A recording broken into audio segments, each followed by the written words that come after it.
जय हिंद दोस्तों। कैसे हैं आप सभी। मैं उम्मीद करता हूँ आप सभी ठीक होंगे।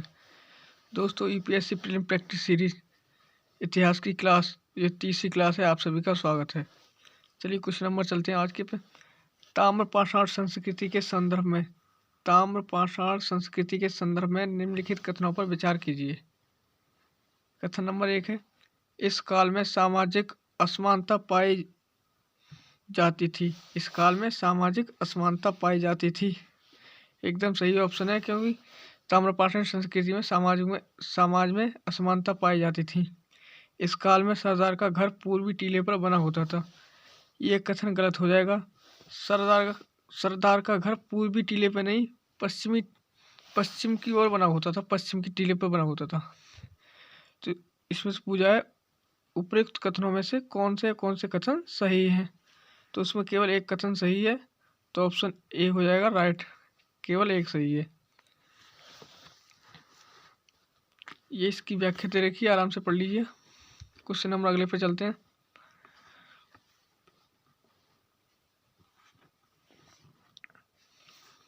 निम्नलिखित में से किस संस्कृति को हड़प्पा संस्कृति से पृथक माना जाता है। इनमें से कौन सी संस्कृति है जो हड़प्पा संस्कृति से अलग है। तो इसमें मालवा और जॉर्वे संस्कृति हड़प्पा संस्कृति से अलग मानी जाती है। तो इसमें कौन सा कूट सही हो जाएगा। इसमें कूट केवल 1 और 2 सही हो जाएगा। ऑप्शन बी राइट हो जाएगा। इसकी व्याख्या आराम से पढ़ लीजिए। क्वेश्चन आपको आराम से समझ में आ जाएगा। क्वेश्चन नंबर अगला है, ताम्रपाषाण काल के संदर्भ में निम्नलिखित कथनों में से कौन सा कथन सही नहीं है। इसमें से कौन सा कथन सही नहीं है, उसे हमें चुनना है। तो कथन एक है, इस काल की कायथा और एरन की बस्तियां किलाबंद थीं। ये भी कथन ठीक है। इस काल में अनाज उत्पादन क्षेत्रीय समानता थी। इस काल में अनाज उत्पादन में क्षेत्रीय समानता थी। तो ये ऑप्शन गलत हो जाएगा, क्योंकि इस काल में अनाज उत्पादन में क्षेत्रीय असमानताएं थी। क्योंकि उत्तर भारत में चावल और पश्चिमी भारत में गुजरात जौ और गेहूं अधिक उपजाऊ होते थे। नर्मदा टोली नर्मदा नदी के तट पर स्थित है। तो एकदम राइट हो जाएगा। नर्मदा टोली नर्मदा नदी के तट पर स्थित है। इस काल के लोग लेखन कला नहीं जानते थे। तो ये सही हो जाएगा। इस काल के लोग लेखन कला नहीं जानते थे। क्वेश्चन नंबर अगले पे चलते हैं।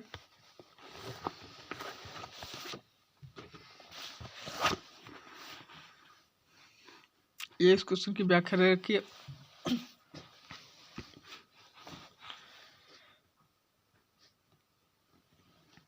क्वेश्चन नंबर अगला है, सूची फर्स्ट को सूची सेकंड से सम्मिलित कीजिए तथा सूचियों के नीचे दिए गए कूट की सहायता से सही उत्तर चुनिए।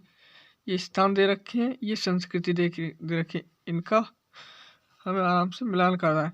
तो तेमावाद जॉर्वे संस्कृति से संबंधित हो जाएगा। एरन मालवा संस्कृति से संबंधित हो जाएगा। मालवा। कालीबंगा हड़प्पा संस्कृति। गिलुंद ताम्रपाषाणिक संस्कृति। तो इसमें कौन सा ऑप्शन राइट होगा। कूट हमारा कौन सा राइट हो जाएगा। कूट कौन सा राइट हो जाएगा। इसमें हमारा सी ऑप्शन राइट हो जाएगा। ये इसकी व्याख्या है, मिलान दे रखे। क्वेश्चन नंबर अगला है, महापाषाणिक संस्कृति के संदर्भ में निम्नलिखित कथनों पर विचार कीजिए। महापाषाणिक संस्कृति के संदर्भ में निम्नलिखित कथनों पर विचार कीजिए। महापाषाण कब्रों में वस्तुओं के साथ त्रिशूल भी पाए जाते हैं।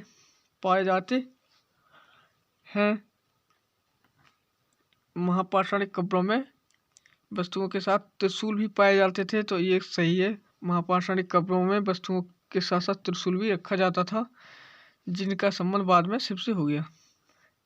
इन कब्रों में खेती के औजार मृतक के साथ नहीं दफनाए जाते थे। इन कब्रों में खेती के औजार मृतक के साथ नहीं दफनाए जाते थे। तो ये गलत हो जाएगा, क्योंकि महापाषाणिक संस्कृति में कब्रों में खेती के औजार और युद्धों के औजार भी दफनाए जाते थे। कथन तीसरा है, प्रायद्वीप भारत में काले व लाल मृदभांड का प्रचलन अधिक था। ये भी सही हो जाएगा। तो इसमें कूट कौन सा सही हो जाएगा हमारा? कूट हमारा सी ऑप्शन सही हो जाएगा। केवल एक और तीन सही हो जाएगा। पूरी व्याख्या इसकी ये पढ़ लीजिएगा, व्याख्या पूरी।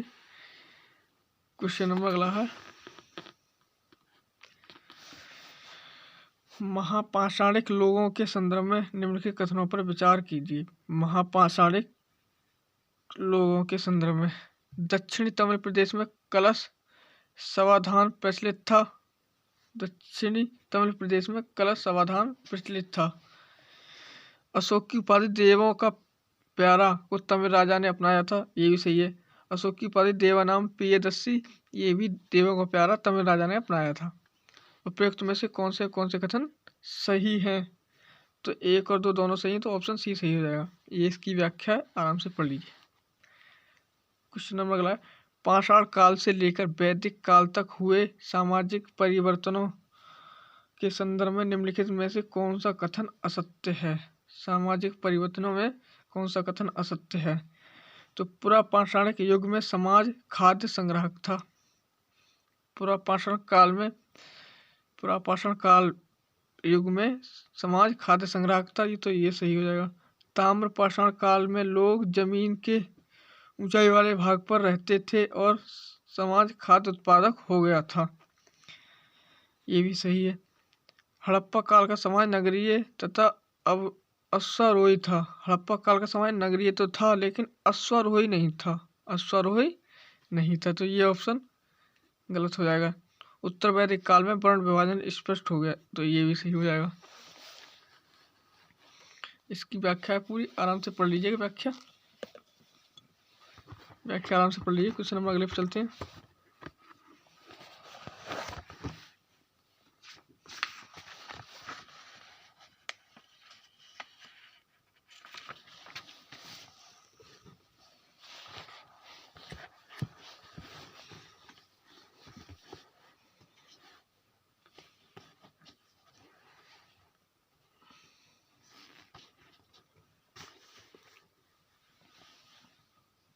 क्वेश्चन नंबर अगला है, विद्वानों द्वारा रचित पुस्तकों के संदर्भ में निम्नलिखित युग्मों पर विचार कीजिए। हमें ये युग्म दे रखे हैं, इनको विचार करना है। उपयुक्त युग्मों में से कौन से सुमेलित हैं? तो इसमें कौन से सुमेलित? तो आर्यभट्ट की पुस्तक कौन सी हो जाएगी? आर्यभट्टी इनकी पुस्तक हो जाएगी। बारामिहिर बृहत सिद्धांतिका, कालिदास अभिज्ञान शाकुंतलम। तो 2 और 3 सुमेलित हैं, तो ऑप्शन सी राइट हो जाएगा। ऑप्शन सी राइट है।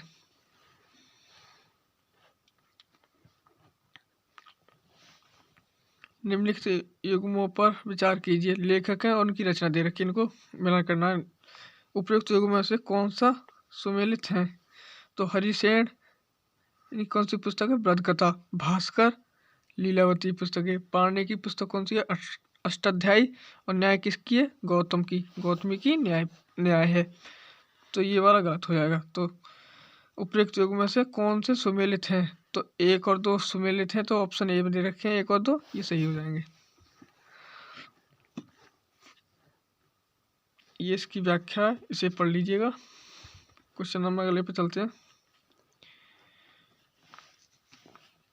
सूची फर्स्ट को सूची सेकंड से सुमेलित कीजिए तथा नीचे दिए गए कूट का प्रयोग करके सही उत्तर चुनिए। तो ये दे रखे हैं, इनके पूरा नाम दे रखे हैं। तो बीसी कौन सा हो जाएगा? बिफोर क्राइस्ट बीसी हो जाएगा। एडी हो जाएगा एनो डोमिन। सी कौन हो जाएगा? सी हो जाएगा common era. BC before common era, तो इनका मिलान हो गया। तो ए पे 4 तीनों में दे रखे हैं। ए पे 4, डी पे 1 केवल एक में दे रखा है, तो बी ऑप्शन सही हो जाएगा। डी पे 1 केवल एक ऑप्शन में लिखा है, तो बी ऑप्शन ठीक हो जाएगा। क्वेश्चन नंबर अगले पे चलते हैं। ये इसकी व्याख्या है, आराम से पढ़ लीजिएगा व्याख्या।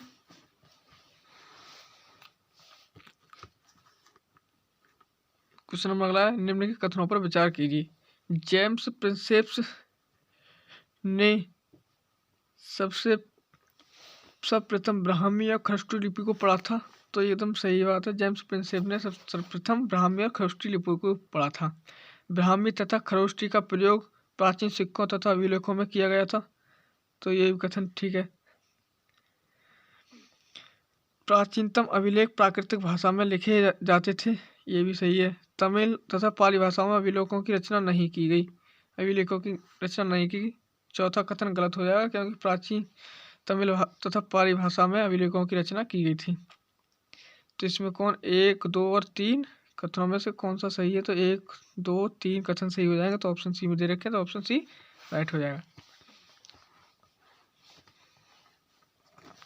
ये आराम से पढ़ लीजिएगा पूरा।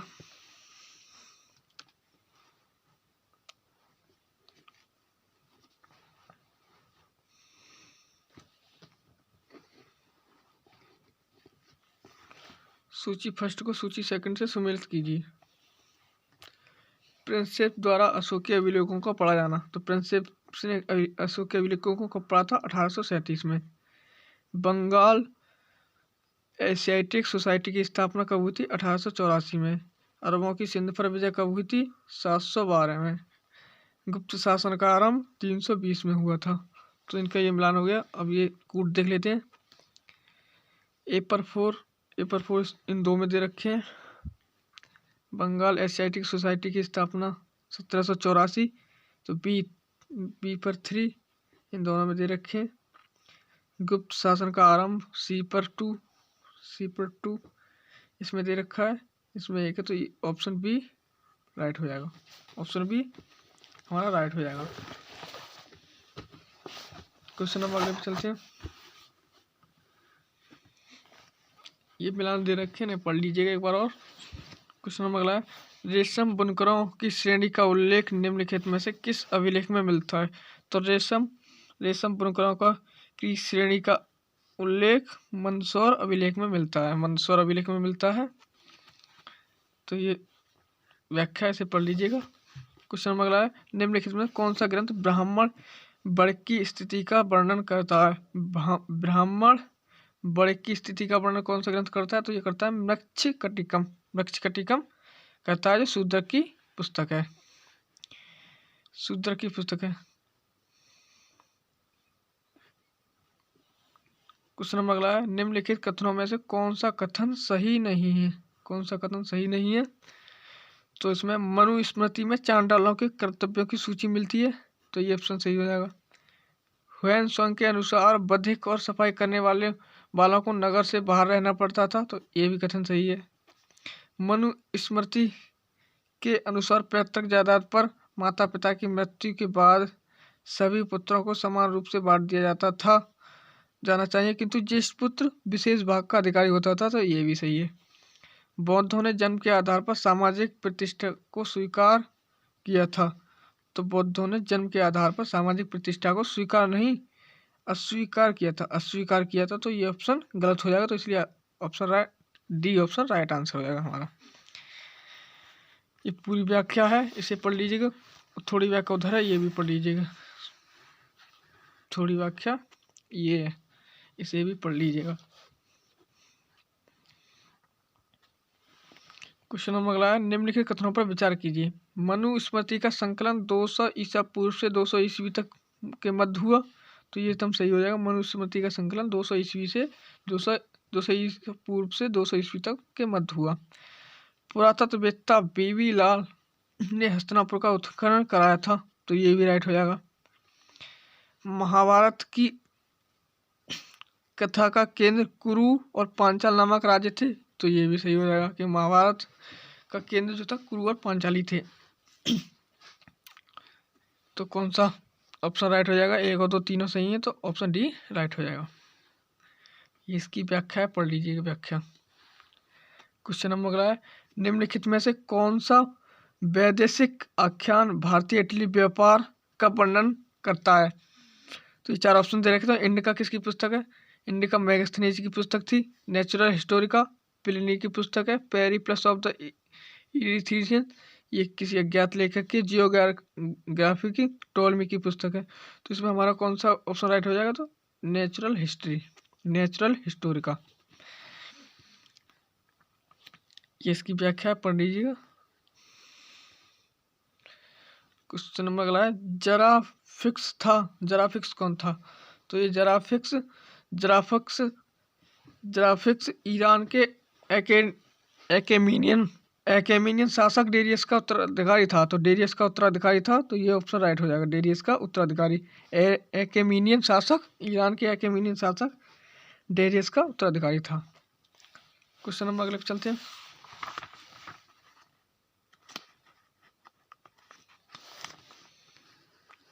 ये इसकी व्याख्या इसे पढ़ लीजिएगा। क्वेश्चन नंबर हम अगले पे चलते हैं।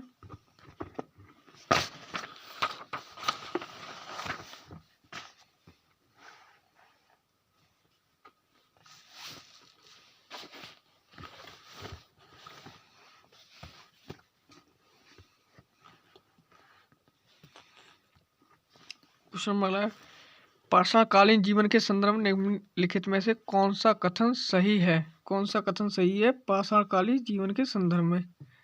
कौन सा कथन सही है? भारतीय उपमहाद्वीप में नवपाषाण काल की प्राचीनतम बस्तियां पाकिस्तान से सिंध प्रांत में मिली हैं।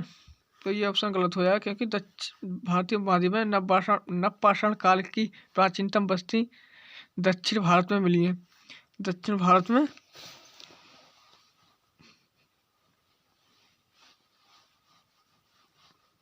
नहीं। अगला है, चित्रकारी का विकास मध्य पाषाण काल में हुआ था। तो ये भी गलत हो जाएगा।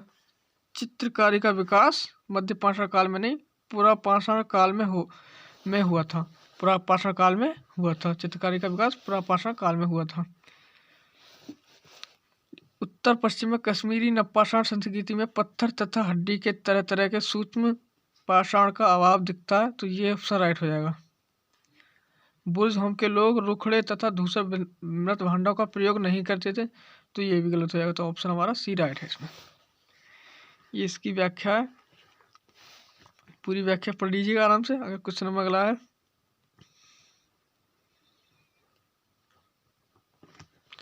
प्राचीन भारत के शिलालेखों की भाषाओं और लिपियों के संदर्भ में, प्राचीन भारत के शिलालेख और भाषाओं की लिपियों के संदर्भ में निम्नलिखित कथनों पर में कौन सा या कौन से कथन सही है?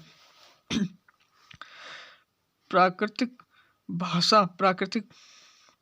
भाषा का प्रयोग सामान्य लोगों द्वारा किया जाता था। तो ये भी सही है।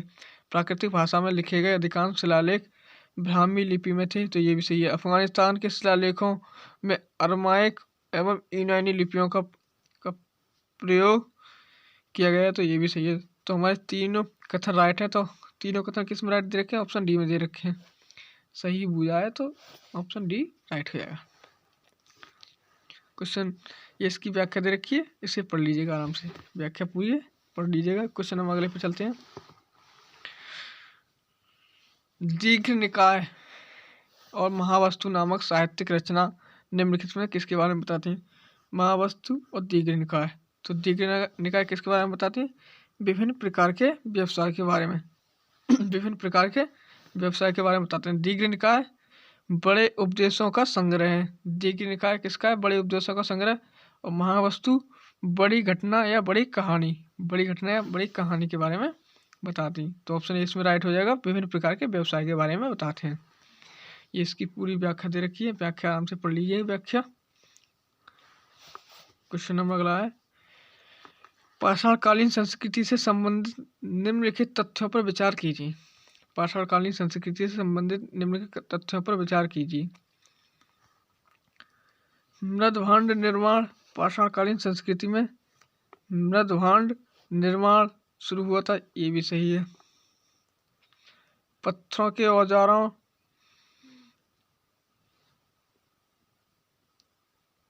का घर्षण तथा उन पर पॉलिश करना,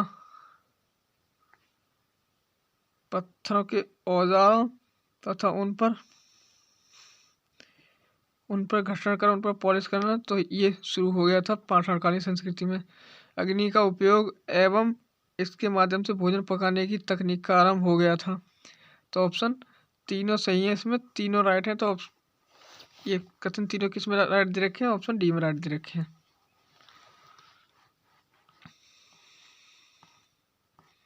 ये इसकी पूरी व्याख्या दे रखी है, आराम से पढ़ लीजिएगा व्याख्या।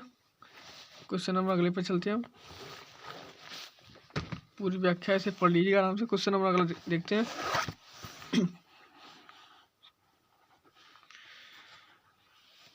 निम्नलिखित कथनों पर विचार कीजिए। महापाषाणिक लोग उन्नत कृषक थे। महापाषाणिक लोग उन्नत कृषक थे, तो ये गलत हो जाएगा। महापाषाणिक लोग उन्नत कृषक नहीं थे। महापाषाणिक काल की कब्रों में अस्थियों के साथ मृदभांड और लोहे की वस्तुएं भी पाई जाती हैं, तो ये सही हो जाएगा। महापाषाणिक काल की कब्रों में अस्थियों के साथ साथ मृदभांड और लोहे की भी वस्तुएं पाई जाती हैं। तो इसमें बुझाए उपयुक्त कथनों में से कौन से कथन सही नहीं है। कौन से कथन सही नहीं है, तो केवल हमारा एक सही नहीं है, तो ऑप्शन ए राइट हो जाएगा हमारा। ये इसकी व्याख्या दे रखी है, इसे पढ़ लीजिए आराम से। क्वेश्चन नंबर अगला है।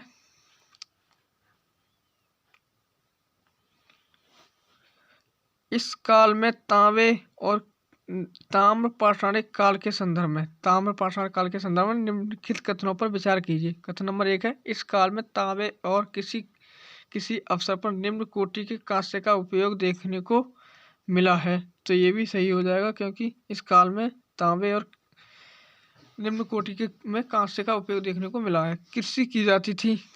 हाँ, कृषि की जाती थी इस समय।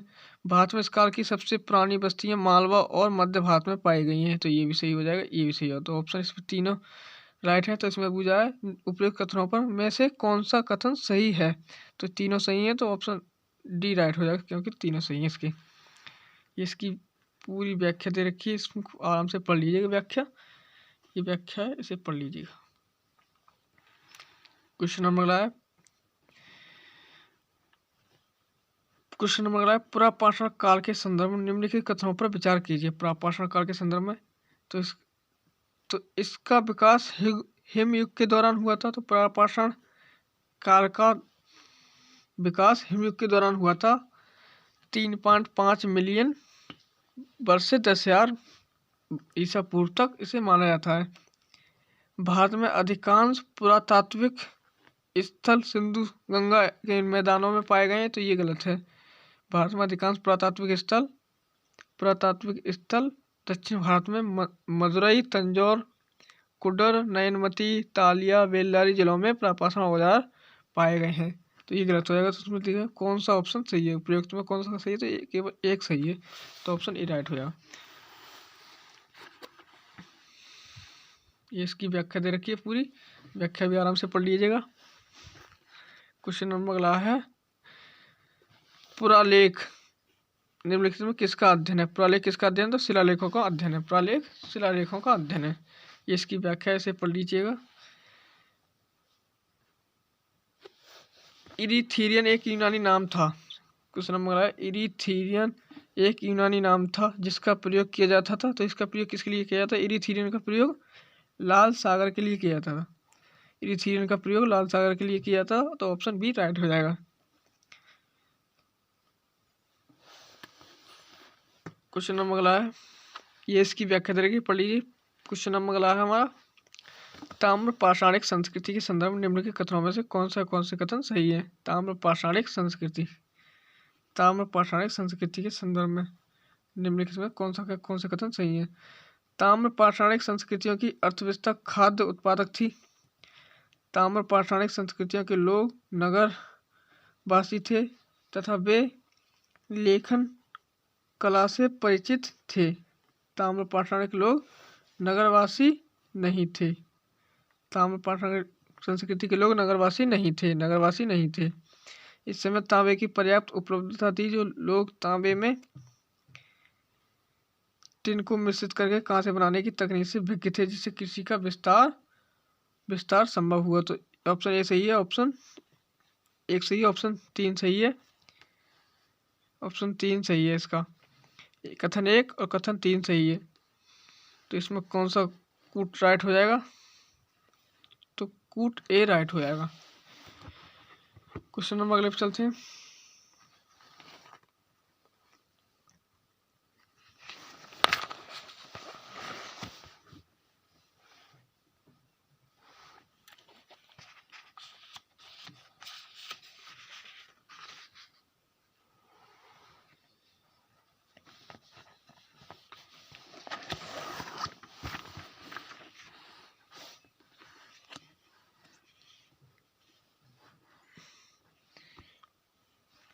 ये वाला क्वेश्चन इसमें, इस समय तांबे की पर्याप्त उपलब्धता थी तथा लोग तांबे में टिनका मिश्रित करके कांसे बनाने की तकनीकी से विज्ञ थे, जिससे कृषि विस्तार संभव हुआ। तो ये इसमें गलत हो जाएगा। तो इसमें हमारा राइट आंसर क्या है? इसमें हमारा राइट आंसर केवल एक ऑप्शन, ताम्र पाषाण संस्कृतियों की अर्थव्यवस्था खाद्य उत्पादक थी।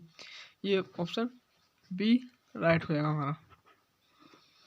ऑप्शन बी आराम से राइट हो जाएगा।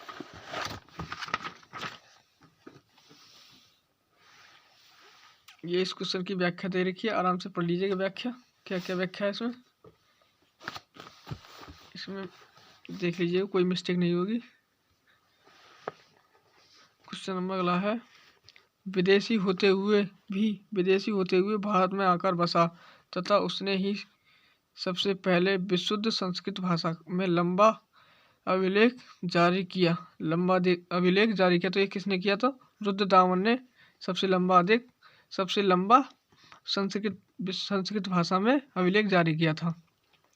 इसकी व्याख्या ऐसे पढ़ लीजिएगा पूरे आराम से। कालिदास की निम्नलिखित रचनाओं में से कौन सा नाटक है? नाटक कालिदास में ये चारों रचनाएं कालिदास की हैं। इनमें से कौन सी रचना नाटक है? तो नाटक कौन सी है? मालविका अग्निमित्रम, ये भी नाटक है। अभिज्ञान शाकुंतलम, ये नाटक है। तो इसमें कूट कौन सा सही हो जाएगा? कूट बी ऑप्शन सही हो जाएगा। ये इसका व्याख्या दे रखिए। इसमें पूछा निम्नलिखित यात्रियों के भारत आने का सही क्रम कौन सा है? भारत आने का सही क्रम कौन सा है? तो भारत आने का सही क्रम कौन सा है? सबसे पहले फाहियान आया था, उसके बाद कॉसमॉस आया, फिर हैंशैंग आया, फिर इत्सिंग आया। तो ऑप्शन ए राइट हो जाएगा हमारा। ऑप्शन ए राइट हो जाएगा।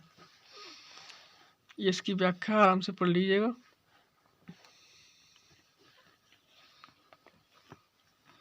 निम्नलिखित युग्मों में से सुमेलित हैं। कौन से युग्म सुमेलित हैं? तो विक्रमादेव चरित्र, ये पुस्तक किसकी है? बिल्हण की। रामचरित, ये संध्या नंदी की पुस्तक है। हर्षचरित बाणभट्ट की है। तो इसमें कथन 3 ही सही है, युग्म 3 सही है। तो हमारा राइट आंसर 3 हो जाएगा। इसमें इधर कूट दे रखे हैं, कूट, तो केवल 3 सही है। ये इसकी व्याख्या दे रखी है, इसे पढ़ लीजिएगा व्याख्या। क्वेश्चन नंबर अगला है, महापाषाणिक संस्कृति के संदर्भ में निम्नलिखित कथनों में से कौन से कथन असत्य है? महापाषाणिक संस्कृति के संदर्भ में कौन सा कथन असत्य है? महापाषाणिक लोग बसने के लिए एवं शवों को दफनाने के लिए पहाड़ियों की ढलानों की शरण लेते थे। तो ये सही है। महापाषाणिक लोग शवों को ढकने के लिए पहाड़ियों की ढलानों की शरण लेते थे।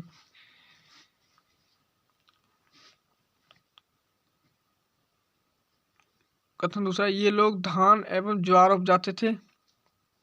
ये लोग धान एवं ज्वार और रागी भी उपजाते थे। तो ये गलत हो जाएगा। इन लोगों को लोहे के प्रयोग का ज्ञान नहीं था। इन लोगों को लोहे के प्रयोग का ज्ञान नहीं था। तो ये भी गलत हो जाएगा। इन लोगों को लोहे के ज्ञान का प्रयोग था। महापाषाण काल में आंशिक समाधान की पद्धति प्रचलित थी। तो ये सही हो जाएगा। तो कौन से गलत हैं? 2 और 3 हमारे गलत हैं। असत्य हमसे पूछा है, 2 और 3 गलत हैं। तो कूट हमारा ऑप्शन बी राइट हो जाएगा। ऑप्शन बी राइट हो जाएगा। इसकी व्याख्या दे रखी है, आराम से पढ़ लीजिएगा, पूरा क्वेश्चन आपको समझ में आ जाएगा। क्वेश्चन नंबर अगला है, निम्नलिखित में किस भारतीय पुरातत्ववेत्ता ने पहली बार भीमबेटका गुफा को देखा और उसके शैल चित्रों के प्रागैतिहासिक महत्व को खोजा? तो ये किसने खोजा था? बी.एस. बांकड़कर ने खोजा था। ये इसकी व्याख्या है, पूरी व्याख्या आराम से पढ़ लीजिएगा। व्याख्या आराम से पढ़ लीजिएगा। क्वेश्चन नंबर अगले पर चलते हैं।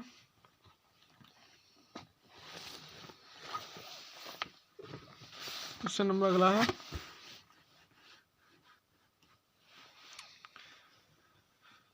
सूची फर्स्ट को सूची सेकंड से सुमेलित कीजिए तथा सूचियों के नीचे दिए गए कूट से सही उत्तर चुनिए। तो हमें कूटी से चुनना है अपने। इस कूट देखिए तो सिंधु घाटी सभ्यता ये नगरीय थी। उत्तर वैदिक समाज कृषक था। ऋग्वैदिक समाज चारागाह। मध्यकाल जमींदार हो गया। तो ए पर 4 ऑप्शन डी में दे रखा है। उत्तर वैदिक समाज बी पर 3 केवल ऑप्शन डी में दे रखा था, ऑप्शन डी राइट हो जाएगा। ये इसकी व्याख्या दे रखी है, पढ़ लीजिएगा व्याख्या, पूरी व्याख्या इसे आराम से पढ़ लीजिए। क्वेश्चन नंबर अगला है, निम्नलिखित में किस स्थानों में मध्य पाषाण काल में पशुपालन के प्रमाण मिलते हैं? मध्य पाषाण काल में पशुपालन के प्रमाण मिलते हैं, तो ये मिलते हैं बागौर। बागौर कहाँ स्थित है? राजस्थान में। बागौर राजस्थान में स्थित है, और बोरी महाराष्ट्र में स्थित है, और लखनिया उत्तर प्रदेश मिर्जापुर में स्थित है, और औदे तमिलनाडु में स्थित है। औदे कहाँ स्थित है? तमिलनाडु में स्थित है। औदे तमिलनाडु में स्थित है। क्वेश्चन नंबर अगला है, हाथी गुम्फा अभिलेख किस शासक के विषय में जानकारी का स्रोत है? हाथी गुम्फा अभिलेख खारवेल के बारे में जानकारी का स्रोत है। तो ये इसकी व्याख्या है, पूरी पढ़ लीजिए। क्वेश्चन नंबर अगले पर चलते हैं। सूची फर्स्ट को सूची सेकंड से सुमेलित कीजिए तथा सूचियों के नीचे दिए गए कूट का सही उत्तर चुनिए। सूची फर्स्ट को सूची सेकंड से हमें मिलाना है। तो इसमें गांधार कला कुषाण से संबंधित है। जूनागढ़ अभिलेख रुद्र रामन फर्स्ट का है। मिलिंद पन्हू मिनेंडर। तक्षशिला लेख पत्यक से संबंधित है। तो ए पर 3 ऑप्शन सी में दे रखा है, तो ऑप्शन सी राइट हो जाएगा। इसका एक से ही आंसर निकल आएगा इसका। तो इसके मिलान दे रखे हैं, आराम से पढ़ लीजिएगा। क्वेश्चन नंबर, एक ही कब्र में 3 मानव कंकाल निकले हैं। एक ही कब्र में 3 मानव कंकाल दमदमा से निकले। दमदमा मध्य पाषाणिक प्रायस्थल वर्तमान में उत्तर प्रदेश में है। ये इसकी व्याख्या है, पूरी पढ़ लीजिएगा, आपको बिल्कुल एक्सप्लेनेशन समझ में आएगा। क्वेश्चन नंबर अगला, विंध्य क्षेत्र के किस शिलाश्रय से सर्वाधिक मानव कंकाल मिले हैं? विंध्य क्षेत्र के किस शिलाश्रय से सर्वाधिक मानव कंकाल मिले हैं? तो किस शिलाश्रय से सर्वाधिक मानव कंकाल मिले हैं? तो ये मिले हैं लेखहिया से सर्वाधिक मानव कंकाल मिले हैं। इसकी व्याख्या पूरी पढ़ी। विंध्य क्षेत्र के मध्य पाषाणिक प्रायस्थलों में से लेखहिया नामक शिलाश्रय में से सर्वाधिक मानव कंकाल प्राप्त हुए हैं। क्वेश्चन नंबर अगला है, कोपेनहेगन संग्रहालय की सामग्री के से पाषाण, कांस्य और लौह युग की त्रियुगीय विभाजन किया गया है। तो ये किसने किया है? थॉमसन ने किया है त्रियुग। ये इसकी व्याख्या है, इसे भी पढ़ लीजिए। क्वेश्चन नंबर अगले पर चलते हैं।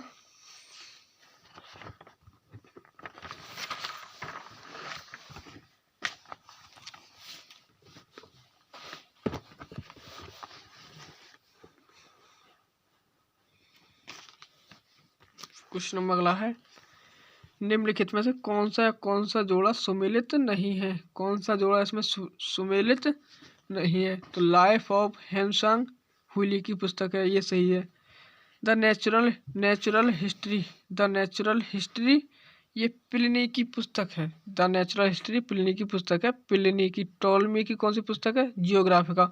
तो इसमें कौन सा सुमेलित नहीं है? तो ऑप्शन बी सुमेलित नहीं, तो ऑप्शन बी राइट हो जाएगा। हिस्टोरियल पाइम्स ट्रायंगल फिलिप की पुस्तक है। द हिस्ट्रीज हेरोडोटस की पुस्तक है। ये इसकी व्याख्या इसे पढ़िए। क्वेश्चन नंबर हम अगले पर चलते हैं। भारत के इतिहास के संदर्भ में निम्नलिखित युगों पर विचार कीजिए। ये प्रसिद्ध स्थल है, वर्तमान राज्य है। तो भीलसा कहाँ स्थित था? भीलसा मध्य प्रदेश में स्थित था। द्वार समुद्र कहाँ स्थित था? द्वार समुद्र कहाँ स्थित था? तो द्वार समुद्र कर्नाटक में स्थित था। गिरिनगर गुजरात में स्थित था। स्थानेश्वर ये हरियाणा में स्थित था। जिसका पुराना नाम थानेश्वर था। हर्षवर्धन काल का थानेश्वर, जिसका पुराना नाम थानेश्वर था। तो इसमें हमारे कौन से उपयुक्त में से कौन से युग्म सही सुमेलित हैं? तो हमारे 1 और 3 सही सुमेलित हैं।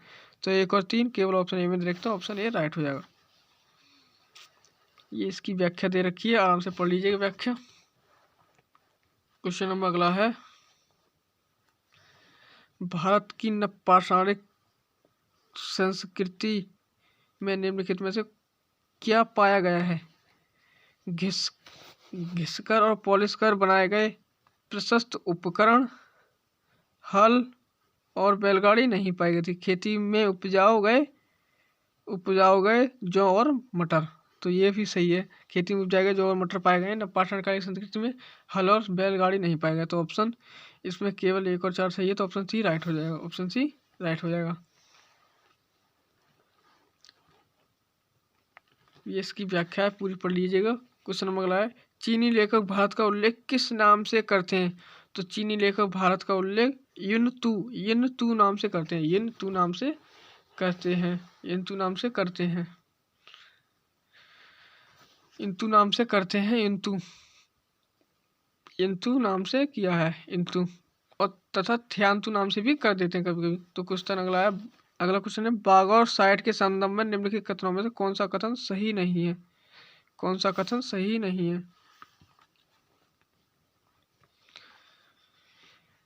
यह राजस्थान में स्थित है। बाघ राजस्थान में स्थित है, ठीक है। इसके विशुद्ध पाषाणिक प्राक भांड चरण के होने के संबंध में हमारे पास 5365, 3775 ईसा पूर्व की अवधि की कार्बन तिथियां हैं। तो ये भी सही है इसका। इसके प्रारंभ में ही कृषि संबंधित चिन्ह पाए गए, ये गलत है। इसके प्रारंभ में कृषि संबंधित चिन्ह नहीं पाए गए। जबू, बैल, भेड़, बकरी और सुअर का करीब 500 ईसा पूर्व से ही पालतू पशु के रूप में पालन किया जाता था। तो ये भी सही हो जाएगा। तो ऑप्शन तीनों सही है। ऑप्शन सी गलत है, तो हमसे नहीं पूछा था, तो हमारा राइट आंसर सी हो जाएगा। ये इसकी पूरी व्याख्या दे रखी है, इसे पढ़ लीजिए। क्वेश्चन नंबर अगले पर चलते हैं। चीनी यात्री सुंग युन ने भारत की यात्रा की थी। चीनी यात्री सुंग युन ने भारत की यात्रा कब की थी?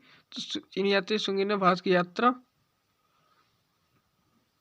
उपरोक्त में से चीनी यात्रा 515 से 520 ईस्वी तक की थी। तो ऑप्शन ए राइट हो जाएगा इसमें। ये इसमें दे रखा है पूरा। क्वेश्चन नंबर अगला है,